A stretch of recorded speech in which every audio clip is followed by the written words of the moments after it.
আজ কবিগুরু রবীন্দ্রনাথ ঠাকুরের ১৬৪তম জন্মবার্ষিকী।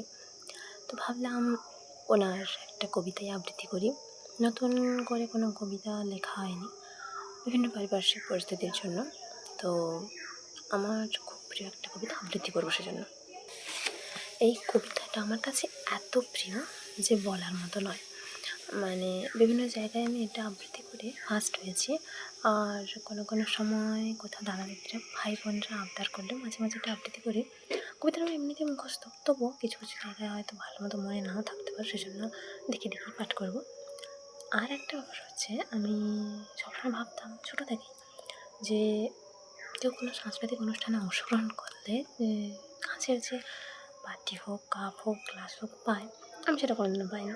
মনে মনে ভাবতাম যদি আমিও পেতাম তাহলে ভালো হতো। তো আমি প্রথম কাঁচের বাটি পুরস্কার পেয়েছিলাম রবীন্দ্রনাথ ঠাকুরের কবিতা আবৃত্তি করে। এই কবিতাটা যেটা এক্ষুনি করবো, চলো শুরু করি। নমস্কার। অন্নমা, রবীন্দ্রনাথ ঠাকুর।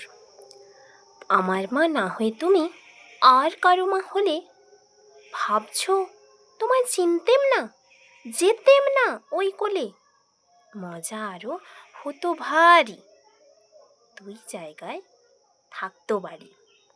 আমি থাকতেম এই গাঁয়েতে, তুমি পাড়ের গায়ে, এইখানেতেই দিনের বেলা যা কিছু সব হতো খেলা। দিন ফুরলেই তোমার কাছে পেরিয়ে যেতেম নাই, হঠাৎ এসে পিছন দিকে আমি বলতেম, বল দেখি কে। তুমি ভাবতে চেনার মতো, চিনি নে তো তবু। তখন কোলে ঝাঁপিয়ে পড়ে আমি বলতেম গলা ধরে, আমায় তোমার চিনতে হবেই, আমি তোমার অবু। ওই পারেতে যখন তুমি আনতে যেতে জল, এই পারেতে তখন ঘাটে বল দেখি কে বল।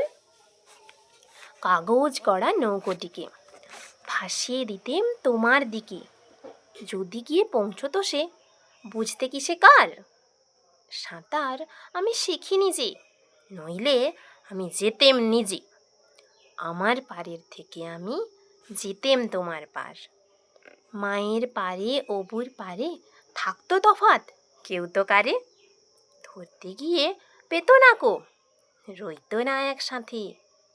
দিনের বেলায় ঘুরে ঘুরে দেখা দেখি দূরে দূরে, সন্ধেবেলায় মিলে যেত অবুতে আর মাতে। কিন্তু হঠাৎ কোনো দিনে যদি বিপিন মাঝি পার করতে তোমার পারে নাই হতো মা রাজি, ঘরে তোমার প্রদীপ জেলে ছাতের পরে মাদুর মেলে, বসতে তুমি পায়ের কাছে বসতো ক্ষান্ত বুড়ি, উঠতো তারা 7 ভাইতে, ডাকতো শেয়াল ধানের খেতে, উড়ো ছায়ার মতো বাদুড় কোথায় যেত উড়ি। তখন কি মা দেরি দেখে ভয় পেতে না থেকে থেকে, পার হয়ে মা আসতে হতোই অবু যেথায় আছে, তখন কি আর ছাড়া পেতে, দিতেম কি আর ফিরে যেতে, ধরা পড়তো মায়ের ওপার অবুর পাড়ের কাছে। নমস্কার। এই যে বইটা থেকে পাঠ করলাম, এটাও আমার একটা প্রাইজের বই। চলো টাটা।